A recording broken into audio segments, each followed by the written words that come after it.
Welcome to Niger Trending News. I saw what happened with Kenneth Okonkwo, who said he no longer speaks for Peter Obi because he doesn't think that he has the grit and the firmness to be able to handle issues.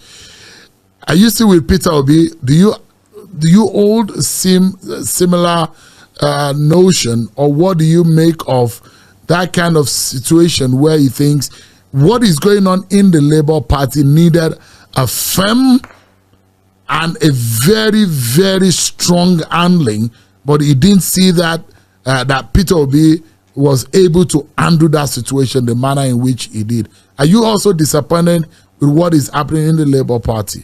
Let me say this. What is happening in the Labour Party is, for me, the noise next door. I'm not a member of the Labour Party, and I have labored to make this clear before the election, during the election, and after the election.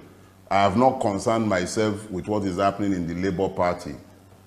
Kenneth joined the Labour Party, so it was his business what was happening there. It's none of my business, and I have not made it my business. I'm not a politician. I am a citizen of a country that is not yet born, a victim of Nigeria looking to have a better country in the future. Peter Obi is a man that I admire a lot. I don't expect him to dictate what should happen in the Labour Party. When did he join them? The Labour Party is a party. It's not, I believe that if it's a party, to an extent, they would have to find a democratic means of resolving their differences. Peter Obi is not in a position to dictate the terms of their settlement to them, and I don't expect him to. Obviously, Kenneth Okonkwo has a different understanding of what Peter Obi's response should have been. He is a politician, just like Peter Obi is a politician. They are the ones who decide what political tactics works for them as politicians. Me, I'm not a politician. As of today, if there were to be a presidential election, Peter Obi is the person I'll still queue behind, because I believe in his capacity to take Nigeria in a non-violent manner to the revolution that I desire.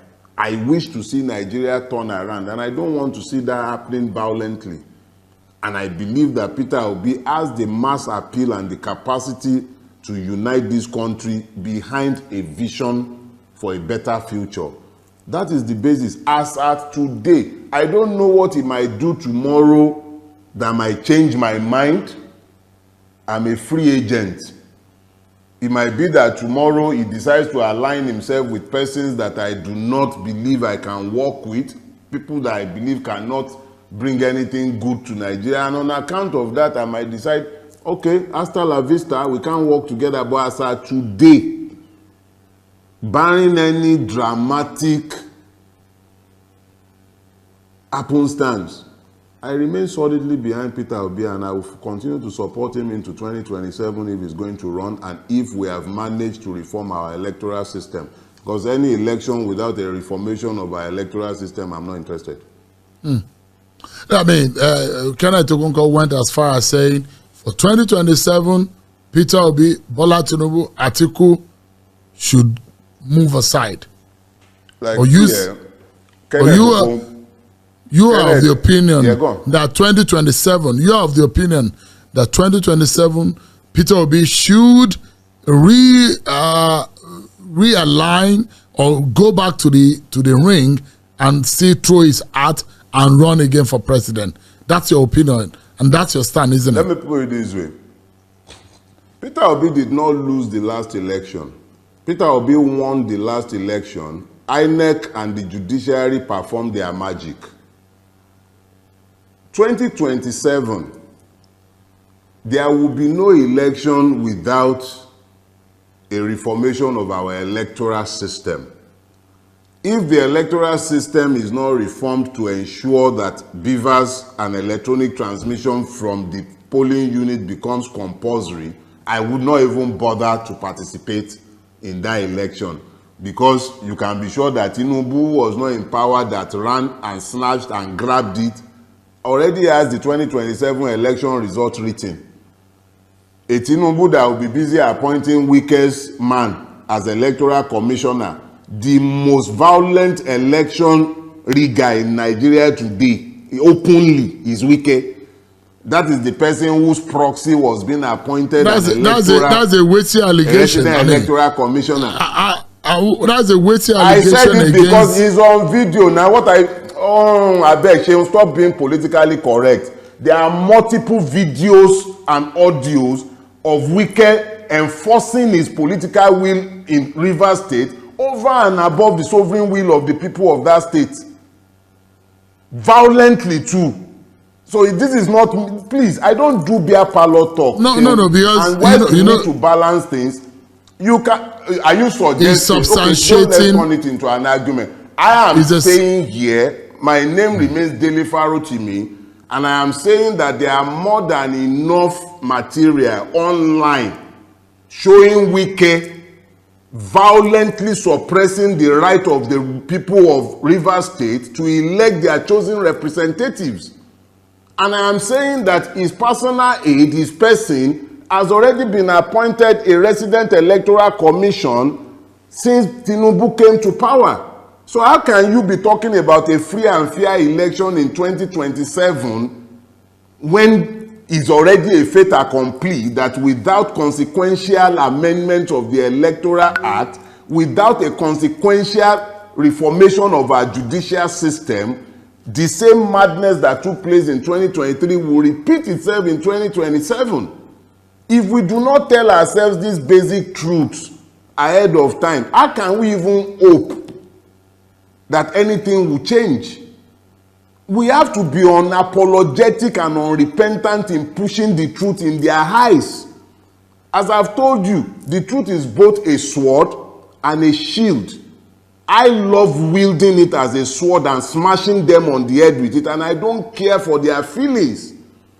I don't know how long any one of us is going to live. I'm not going to live my life kowtowing to the opinion, sentiments, or emotions of worthless human beings who have wrecked the life of thousands and millions by their actions and inactions. So we cannot be talking about an election in 2027 in the presence of the multiple madnesses that have remained with us, in the presence of a situation where a corrupt INEC chairman will open his mouth and blithely declare on national TV, go to court. We can't be having that and be talking about an election in 2027. We must at least be honest enough to tell ourselves what is in front of us. If there is going to be an election worthy of his name, I will be out there supporting Peter Obi. If there will be an election, and if we still even have a country, the way Bulaba is going with Nigeria, what do we know that will be left of this country by 2027? What will be left of this country?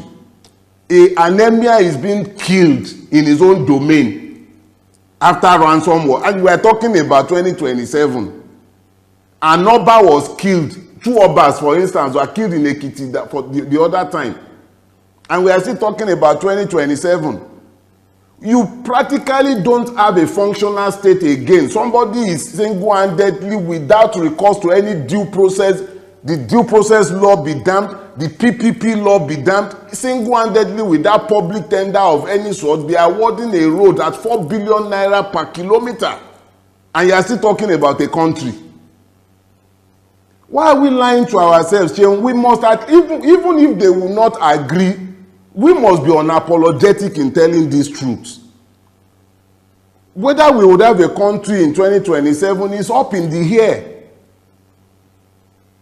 Hunger has become a real issue. So, I mean, the government of the day will say, Mr. Farotimi, that they are making... Which government? The government that cannot even ensure that we have fuel. Which government? Do you have government? You have exploiters, buccaneers, thieves. But, I mean, which government? The government of the day will say they are making efforts in fixing the problem that they met on the ground. It's still early in the day. Okay, they just have about a year. I'm Chinese too. I'm Chinese and I'm 6'7". Do you believe me? The government of the day has said they are making effort. We see the effort now. They are making effort. They are buying private jet. They are buying yachts. They are spending 21 billion to renovate. They are spending 90-something billion on Hajj. Is that the? And then they are falsely and fraudulently implementing Orosanye report.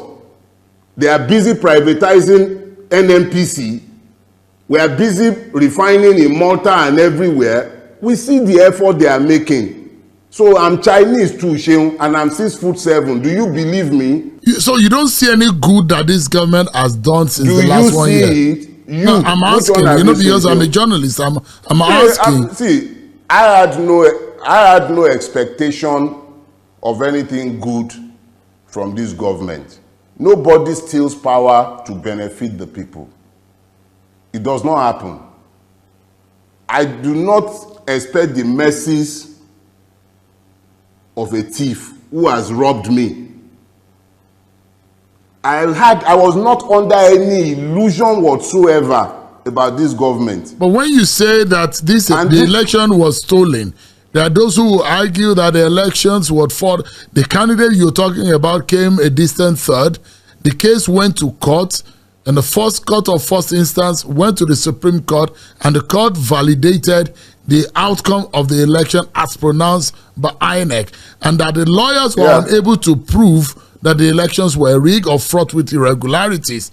How then will you be able to say that the mandate was stolen? Sure.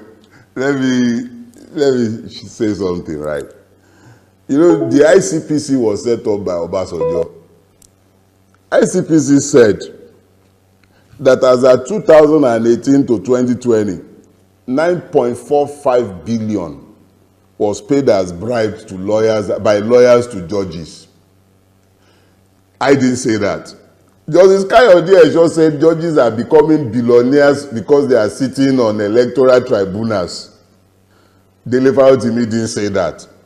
If you believe for 1 second that the Nigerian judiciary did justice in the 2023 election cycle, I have dollars to sell to you. Just bring money, let's go and buy chemical. What I will say to you is this, Sheung. Yorubas have a proverb. They say that two people cannot be equally fooled by a lie. If the person telling the lie is unaware that he is lying, the person being told the lie should know that a lie is being told. At least the person against whom the lie is being told should also be aware that a lie has been told against him. I say it without any equivocation. The Nigerian judiciary, by its multiple somersaults in the last electoral cycle, established beyond any argument the fact of its complicity in the rape of democracy in 2023. People can hold their opinions, and that's the beauty of opinion. Everybody is entitled to one. Even me. You may or may not agree, but I am still entitled to that opinion, and that is my opinion. Let's wrap up. Where do we go from here to have the kind of country or a nation that will be for the betterment and for the good of all Nigerians? Where do we go from here? No, we as a people and as a collective would have to resolve to be better than we have been. We would all have to, as a collective, admit to our part, our fault in what has happened to us as a people. This is not something that is not a sectoral guilt. It's a systemic problem. From the pulpits in the churches and mosques, which stinks to the highest heavens, to the groves, the sacred groves of our land, all the places of religiosity in our country have become temples of iniquity. We need to look at ourselves.